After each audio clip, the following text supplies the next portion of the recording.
家好，我係遠志 Nico。咁今日咧就嚟到萬達西江府客，同大家介紹咧今期介紹嘅特價單位啦。咁講緊咧係147平啦，望出去無敵光景嘅一套單位。咁而家我身處嘅位置咧就係早期我哋業主買咗嘅。咁而家現時係將成間屋可以打拆嘅地方啦，全部打拆晒。先拍呢個打拆完之後嘅效果啦，然之後再去介紹今期嘅單位啊。因為早期咧有好多客戶睇到我哋嘅視頻，就好關心呢個西江府入邊啦，內容可以打拆位置喺邊度。咁今期咧就上嚟同大家睇一睇啦。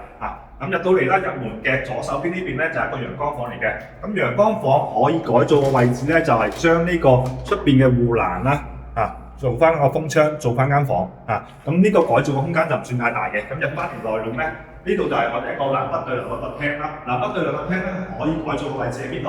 就係廚房呢個位置啦。咁原本嘅家父標準咧，廚房位置就係以啲磚牆為標準啦，然之後圍咗一個7字形嘅，咁就實用空間比較細。而家打拆完之後咧，後期業主想點改造咧，都可以增加翻個空間去重新做翻嘅。成個空間咧就通透到多因為早期好多業主咧，其實上到嚟現場啦去睇翻實地。原本嘅家父標準啦，呢個位置個廚房相對比較細，咁現時打咗之後咧，兩個南北對流嘅廳就通透到多啦，成個採光包括個闊度咧都唔同晒，成個空間咧完全唔同嘅。咁包括可以改造嘅位置，呢個客廳嘅位置喺邊度咧？就係兩邊嘅露台啦，都可以做一個風窗處理嘅封完窗之後褪翻出去咧，成個廳會更加大氣。OK， 咁再入翻嚟睇翻內籠呢個位置可以改造啦。咁我哋先睇翻我哋嘅工位嘅位置啦。工位嘅位置咧，原本發展商交付標準咧就係做一個3段式嘅。咁現時咧，客戶都係將可以打拆嘅地方全部打晒。咁原本呢度咧就係我哋一個入我哋樓間嘅位置啦。咁而家咧已經打到好啦，成個廁所咧大咗，通透晒OK， 轉翻呢邊咧就大家睇翻話一個超級闊嘅空間。咁呢個空間咧原本係有帶幾間房右手邊呢度係一間客房啦，然之後呢度咧係分佈到2間，前邊咧就主人房嘅。咁現時咧就基本上業主係將可以打拆嘅位置全部打晒。咁打完之後咧，呢度就可以做翻2間大房嘅一個空間。然之後呢度咧個牆喐得嘅，就保留翻一間我哋嘅客房喺度啦。咁客房咧可以改動嘅位置喺邊度咧？呢間就係將標窗位可以打嘅全部打晒啦。原本呢度咧交付標準係有標窗位嘅，已經打咗，咁成間房個空間咧就更加好利用啦。包括景色咧，俾大家睇一睇。今次介紹嘅單位咧，就同呢套單位係樓上樓下區別嘅啫。望出去嘅景色一樣都係望住無敵光景嘅。出翻嚟呢邊，咁呢邊咧就2間房打成一間大房啦，成個空間透晒，包括全部標窗位咧，全部都已經打拆過啦。成個空間非常好用嘅。然之後嚟翻呢邊啦，原本主人房個空間咧就唔算太大嘅，因為原本嘅家父咧前邊有標窗位啦，然之後呢邊咧仲發電窗係間咗個冇間嘅空間喺度嘅，所以成間房咧主人房佢個空間唔算太大。現時打咗之後咧，大家就可以改造翻睇下點樣去設計翻成個空間啦。咁標窗打咗之後咧，呢度成幅牆都打咗嘅，包括呢個洗手間、房間呢個位置，主人房嘅套間、房間呢度都已經打咗啦，打到幅牆呢個空間。現時見到嘅就係合法規可以打嘅位置，基本上全部打拆晒啦。OK， 咁睇完呢個成間屋打拆完嘅空間之後啦，去睇翻今日介紹嘅單位。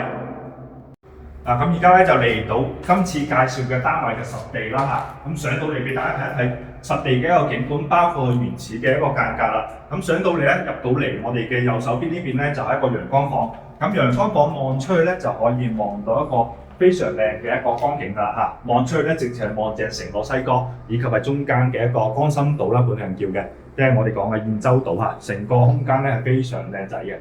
望出去視野好開揚。包括右邊啦，大家可以望到有羚羊峽嘅呢個山脈啦，綿綿嘅山脈喺度嘅。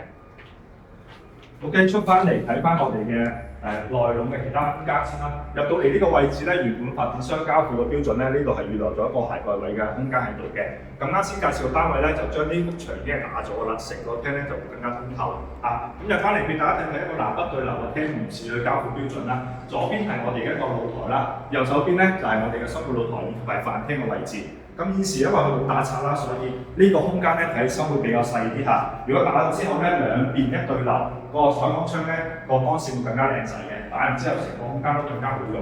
現時嘅家父標準咧就餐廳喺呢度，就唔算太大嘅，擺翻張4人台啦，4到5人台嘅台就 O K 嘅，但係後邊想做餐邊櫃咧就唔夠位置㗎啦。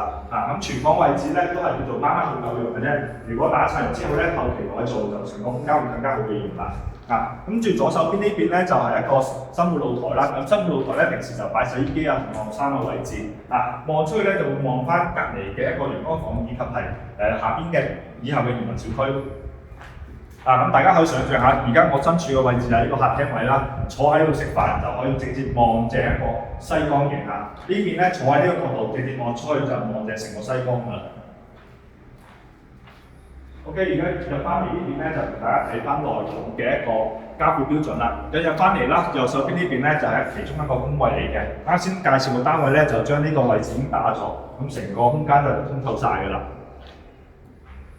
咁想再睇翻啦，兩邊北部嘅左右兩間房，右手邊呢間房咧就隱私性相對會比較爭啲啦，就望翻對面嘅一個陽光房嘅。但係左手邊嘅呢間客房咧，望出去直接入到房間就可以望正個西江景㗎啦。床頭擺呢個位置，瞓醒直接望正西江。現時嘅交付標準咧就冇將呢個飄窗打咗嘅，所以個空間咧暫時就未算話十分好用啦。如果打咗之後咧，就成個空間會好見細㗎啦。望翻出去景觀咧就係望正一個無敵嘅西江嘅。出翻嚟呢邊就另外兩間房分佈啦。咁呢間房咧同啱先隔離嘅嗰間客房咧就鏡啲嘅，兩邊咧都係望翻內容為主啦，都係望翻佢自己小區內容啦，包括遠少少嘅高處嘅啲山景。最後嚟翻我哋主人房啦。主人房呢邊咧就係望翻我哋個江景嘅主人房嘅，瞓醒咧就可以望到西江景嘅主人房，以及咧日出咧都可以睇到嘅呢個位置。佢現時嘅交付標準咧，大家睇翻成個空間，其實相對嚟講係147平嘅呢個主人房咧會比較細啦。咁後期咧將呢啲位置可以打拆嘅，全部打晒之後咧，重新歸納翻空間，就會更加好利用呢個主人房啦。咁現時嘅交付標準咧，入邊呢個位置就係預留咗一個房間喺度嘅。如果打拆咗之後咧，成個空間會更加通透啦。咁入邊咧就係房間原本嘅交標位置啦。如果將成間房打晒重新規劃咧，咁呢間房更加好利用嘅空間啦。佢呢間房嘅特色就係第一望江景，第二面積唔算得太大，又唔會太細，147平。如果想要大少少單位嘅，其實呢套單位咧性價比非常高。咁仲有一樣嘢咧，就係上到嚟呢套單位，大家可以見到第一條視頻啦，就係好多位置可以打拆、可以改造嘅，就可以做翻一間屬於自己嘅夢想嘅的家。OK， 咁大家如果有興趣咧，歡迎私信我哋啦，嚟到現場啦，去睇一睇咁靚嘅一個江景單位啦。